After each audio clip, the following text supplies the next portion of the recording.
Hello everyone, I'm your hostess with the mostest 8-second gaming, and in today's video I'm going to be breaking down a few reasons why you are not going to be able to rank up on Kings Canyon. Season 14's rolling, everybody's settling in and everybody's on their rank grinds, and some people might be finding it a little bit tough to rank up, so we're going to be breaking that all down today, and by the end of this video you will understand some of the things that are holding you back. Now if you are on your rank grind and you are looking to reach a new peak rank this season, then you need to check out the GameLeap website right now. Over there we have predator level coaches making guides and courses about how to rank up so that you can become the best Apex player you can possibly be. There's over 100 videos on the site already, and we have more and more coming out all the time. So if you want to rank up in Apex, click the link in the description, pick yourself up a membership, or I won't share my chicken wings with you. But okay, with that covered, let's jump right into the first mistake. And the first mistake that you guys are making is that you are fighting way too close to center zone. KC is a very small map. You have to understand that. That's the one thing that I try to drill in everybody's head when I talk to them about this. Third parties are everywhere, and especially if you're fighting to the center of the zone, then most of the people can hear you. Each of the guns in Apex can be heard from different distances, so depending on what weapon you are using, more and more people can hear you. And if more and more people can hear you, what does that lead to? Third parties, fourth parties, fifth parties, and then your game's over and you've lost RP and you're hard stuck. Fighting center zone is the worst thing that you can do on KC. Other maps you can kind of get away with it because they're a lot bigger and it takes people more time to get to you, but that's not the case on Kings Canyon. Now don't get this confused, you can still play center zone. Like if you are a ring focused team with something like a caustic and you want to play for placement points, you can still go center zone, but do avoid fights at all costs. But what if you really want to fight people? What if you're more of an aggressive style play? Well, you can still fight people, but instead of doing it center zone, try to do it edge of ring. If you want, try to take a fast 50-50 off drop because that'll give you 3 KP and then you can look to be that third party. But something you should always be having in the back of your mind is only engage when you know that you can wipe a team quickly. Say if you can get a 3-2-1 on somebody to start the fight off, then it's an easy 3v2, then yeah, go for it. But if you're sitting there getting the fight stalled out, people are trading damage, you have to heal up, it's better to just back off because people are on the way and you're going to lose RP. But now we can dive into mistake number 2, and that is not respecting the ring. At the start of season 14 we did see some buffs to the ring, so right now the ring 1 damage is a lot more punishing than people actually expect. It catches a lot of people off guard.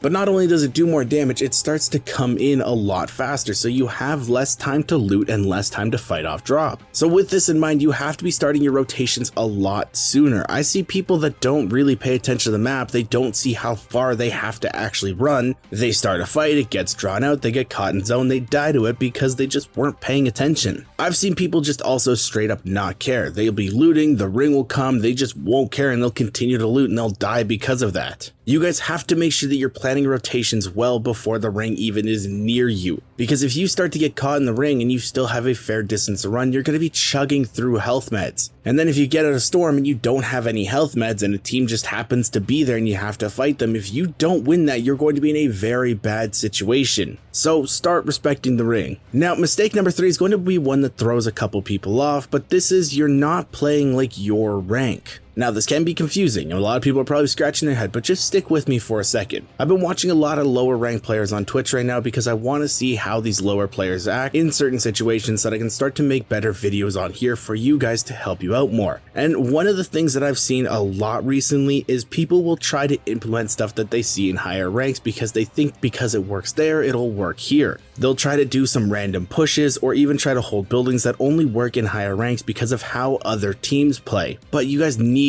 to understand what works in some ranks will not work in other ranks. The reason that you're able to see high ranked teams or even ALGS teams, if you watch tournaments, hold specific spots is because they understand how everyone else in the lobby is going to be playing. Or you might see them push something that you normally wouldn't have pushed because they know that that's their only option and they know that not a lot of people are going to punish them for it. But in lower ranks, a lot of people don't understand certain aspects of the game that higher ranked players do that allow them to get away with stuff. So you might not be able to hold a specific building because people don't really respect that. They'll see somebody blindly push at you, and then because they pushed at you, it'll bring a third party in, and now they've ruined both of your games because they just didn't care. You always have to be remembering who's in your lobbies and plan around that. Now that is really tough to do because you can never really accurately predict how other people are going to play. It's kind of one of the issues of Apex. You can think that somebody's supposed to do one thing because it's the right thing to do, but they do it completely differently and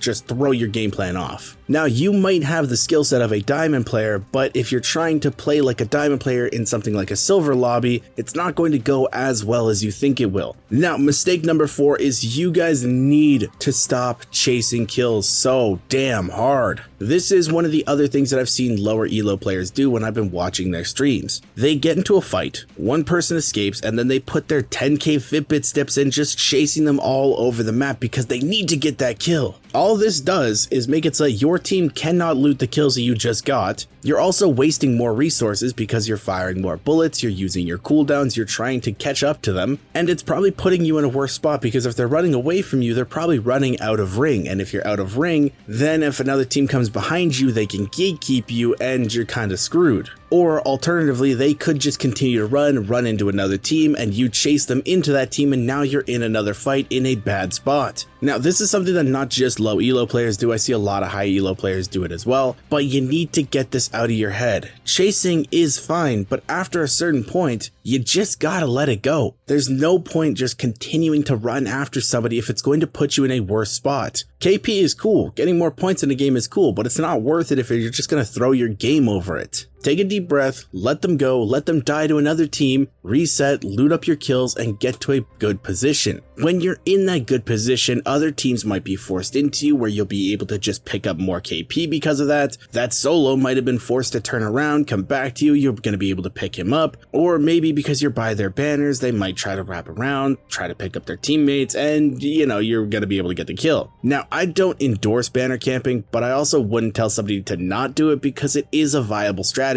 You make sure that those two people cannot get back into the game, you potentially wipe out their third and they're out of the game completely and you get more placement points. Banner camping is just super annoying to have it done to you, so that's why I don't endorse it, but play as you will. Now with this all laid out guys, you have to remember everyone makes mistakes, even the top predators make mistakes. It's something that everyone does as a player, so just because you're making mistakes doesn't mean you're bad, it just means that you're still growing. So take some time, adjust, learn from your mistakes, grow as a player, and start to become an absolute menace. But now I want to throw a question out to you guys. Is there something that you specifically are struggling with on KC? If we get enough comments and people are struggling with a bunch of different stuff, then I will probably have to make a new video just for you guys. So let me know in the comments down below. And with all this being said, I really hope you guys enjoyed this video and learned something new. If you did and you want to stay up to date with the latest and greatest Apex Legends tips, tricks, and news, don't forget to smash that like and subscribe button. Thank you guys all for watching. Once again, I'm 8 Second Gaming, and I will see you guys in the next one.